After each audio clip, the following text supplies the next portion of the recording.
But for the very latest, we can now cross live to Kyiv, where Arise Chief Correspondent John Cookson joins us now. Good to see you, John. We'll come to Kyiv in a moment where you are. But first, what's the latest from Mariupol, that city that's borne the brunt of this conflict so far? Is the city about to fall? Hey Charles, very bad news from Mariupol tonight.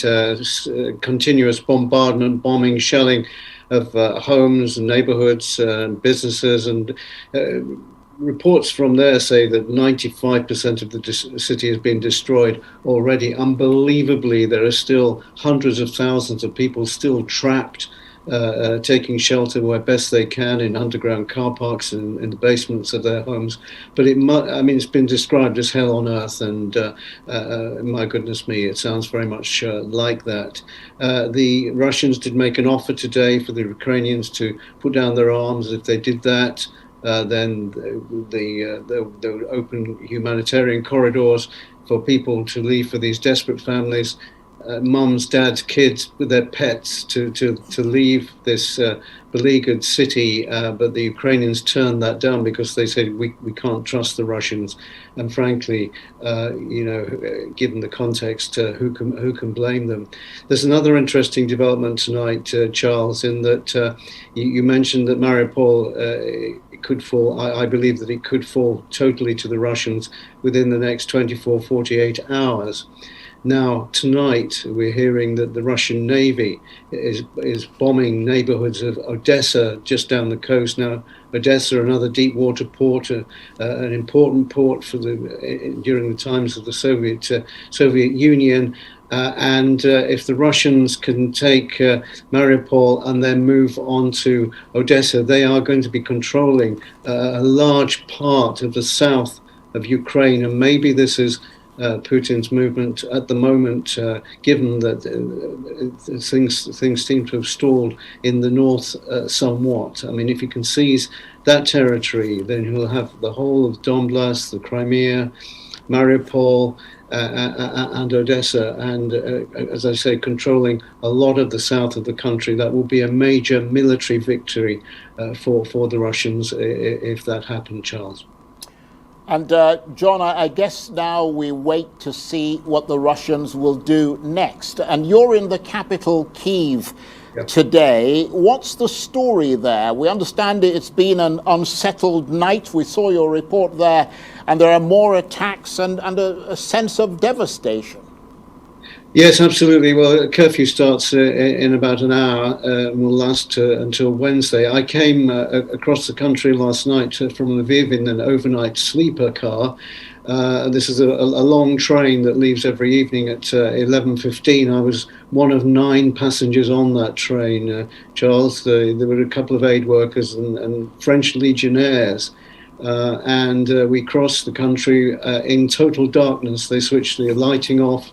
The windows were shuttered, so we travelled across Ukraine in total darkness to arrive this morning at 7:30 here in Kyiv. And I stepped off the train, and you could smell the cordite in the air, and there was what looked like a mist hanging over the city. But then, when I found out the news about the bombing of the shopping mall, it all made sense. This was an enormous and devastating attack on the shopping mall, which is about 15 minutes drive from where I am right now. I mean, to take out something like that and kill at least 8 people and injure hundreds, it's just it's beyond imagining. That why would anyone want to do that? And we're getting a much closer insight into Putin's mind. He doesn't care, Charles. He just doesn't care about the devastation and human misery that he causes. And the city, as I said in my report, is braced tonight for more attacks. If the Russians can whittle the spirit down of the Ukrainians, this is a way of doing it, of destroying the city street by street. The nearest Russian soldier to me now is about 10 miles away still.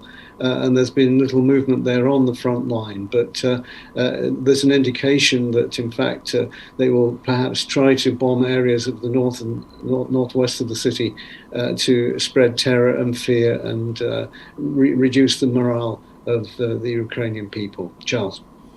And John, you mentioned whittling the spirit there. I mean, give us some insight into how people in Kyiv are coping.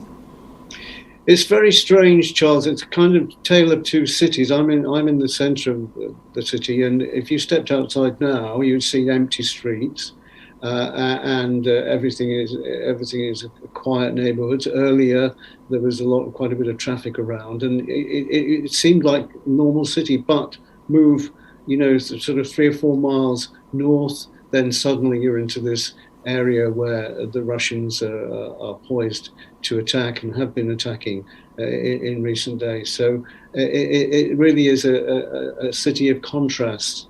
And here where I am at the moment, there is quite a lot of tension, because at night that's when the bombing takes place, and one waits for the air raid sirens. Here at the hotel where I'm at the moment, there's a shelter that people go to. I haven't experienced that yet. There have been a couple of air raid sirens earlier in the day, but so far nothing tonight. Charles. John, thanks very much indeed, and stay safe. John Cookson, Arise Chief Correspondent, talking to me there from the Ukrainian capital, Kyiv.